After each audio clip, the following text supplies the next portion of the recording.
Franco Califano died on March 30th, 2013. Below is my tribute to the artist from my book Lettura critica del tema natale by Ciro Discepolo, Franco Califano. For this character really interesting, I thought to proceed as follows.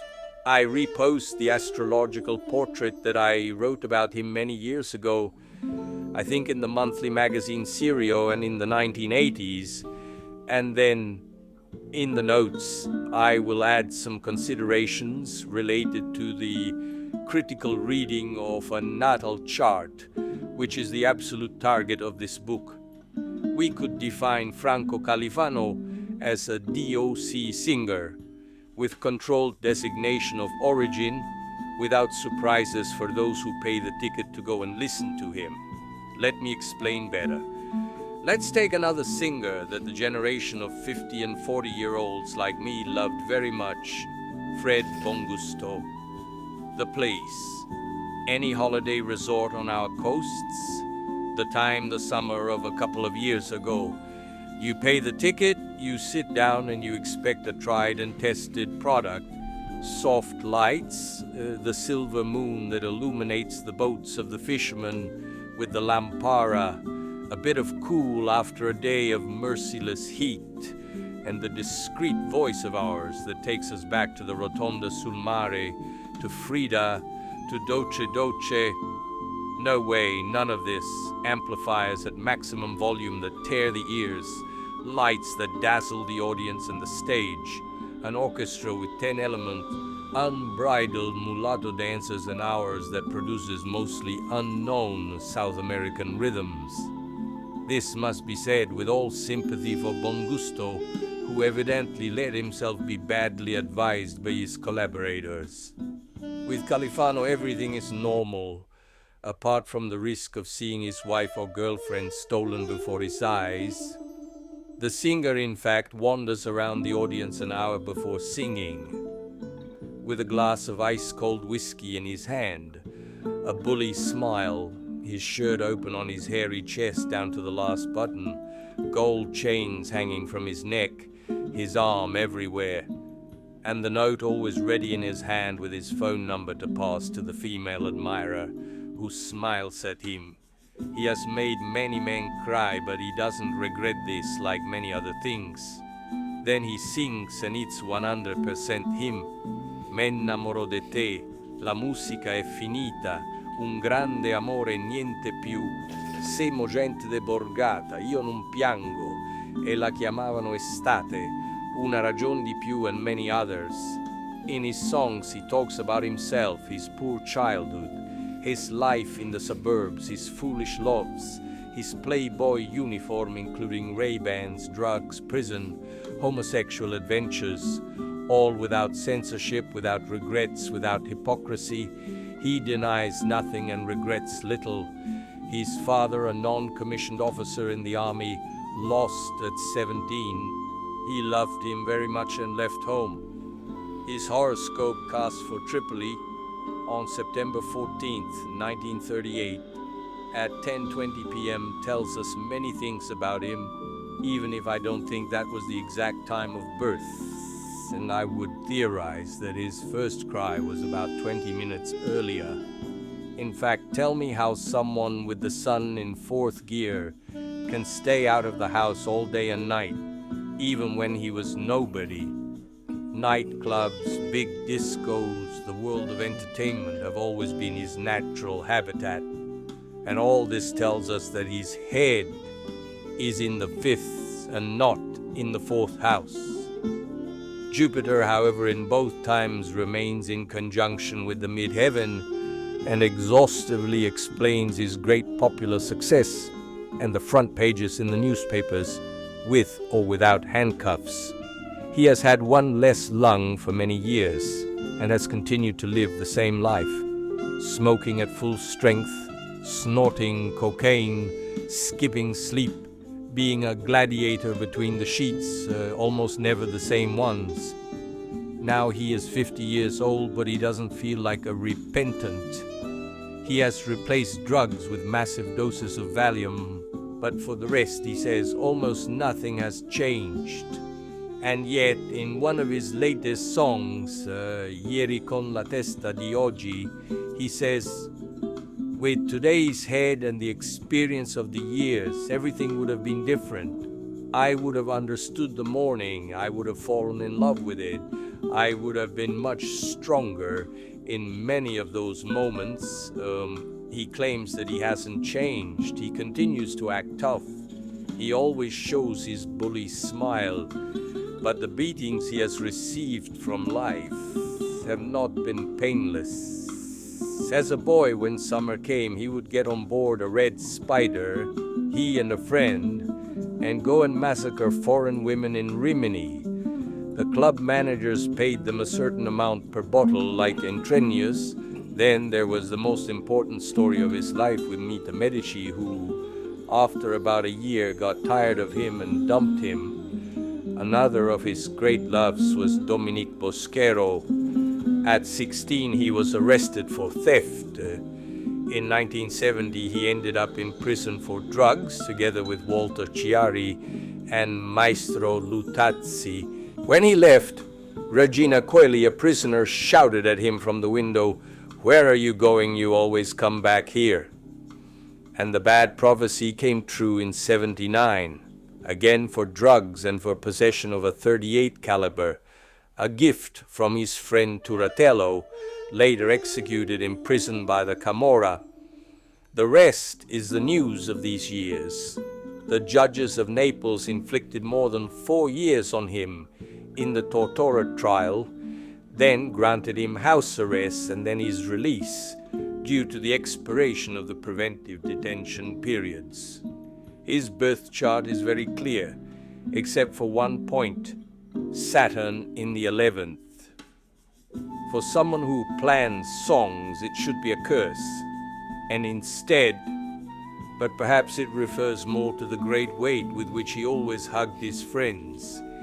He gave money to everyone. He educated the children of his friends from the suburbs. To someone who didn't have a watch, as if it were nothing, he took off his Rolex and gave it to him. For many years, he subsidized a football team for kids, shelling out 50 million a year, he says, to get those kids off the streets and not have them end up in the drug octopus. His ruling Jupiter also made him banally optimistic. He had a villa built in the Primaval neighborhood, which would be like Forcella or Sanità in Naples. They love me. They don't steal from me. But they emptied his house. He told everyone about his Venus in Scorpio, even in his songs. The adventure with the transvestite, the episode with the transsexual, group love, and things that perhaps he wouldn't do anymore today. He is a reversed Virgo, compensated, and therefore extremely transgressive and easily foul-mouthed. A sort of male Loredana Bertè. But the very strong Sun-Neptune conjunction was not only the chaos of a foolish life, it also meant helping the poor, and now for some time he has begun to talk about God. What if he really existed? Like many compensated Virgos I have known in my life, he lives the schizophrenia of the double, surprising everyone with the existence of a daughter who's a classical dancer in Trieste. Once, many years ago, I knew a Virgo worker who spat continuously on the floor and who managed to say 4 bad words for every 3 he uttered. One day I and some other friends went to visit him at home. We were shocked. Order and cleanliness reigned everywhere, and he and his children spoke Italian as if they were from a classical high school. The Gemini ascendant gives him a Pierinian air and places him without a shadow of a doubt among the brothers of Pollux. But saying all these things about him, let's not forget that he wrote wonderful songs that made us dream for many years, performed by Mina, Gino Paoli, Fred Bongusto, Peppino di Capri, Vianella, and many others. He realized late that these songs were about him and that no one better than him could interpret them. Hence the success, the great success. His songs convey emotions, and even those who, like me, are not passionate about music, want to pay 50,000 lire to go and hear him. Califano, as I said, has broken many hearts, but one woman has remained in his dreams, Carolina of Monaco. One evening they met at a restaurant, but she, 18 and beautiful, did not deign to look at him. Now he would like to conquer his sister, but his moon in Taurus in the 12th house makes me think of a collector of women who has not yet tired of acting like a child. Yet he has had a lot of beatings in these years, with Saturn and Uranus square to his Virgo values. I would advise him to take off some gold chains from his neck and to better live the beautiful conjunction Sun-Neptune trine to the moon. He can still write many songs, he can give us many other magical moments, and at the same time he can live with more awareness, the transcendence that is in him. I think that his biggest troubles are over, judging by the next transits, but as he says, he is still a suburban bully and must play a role.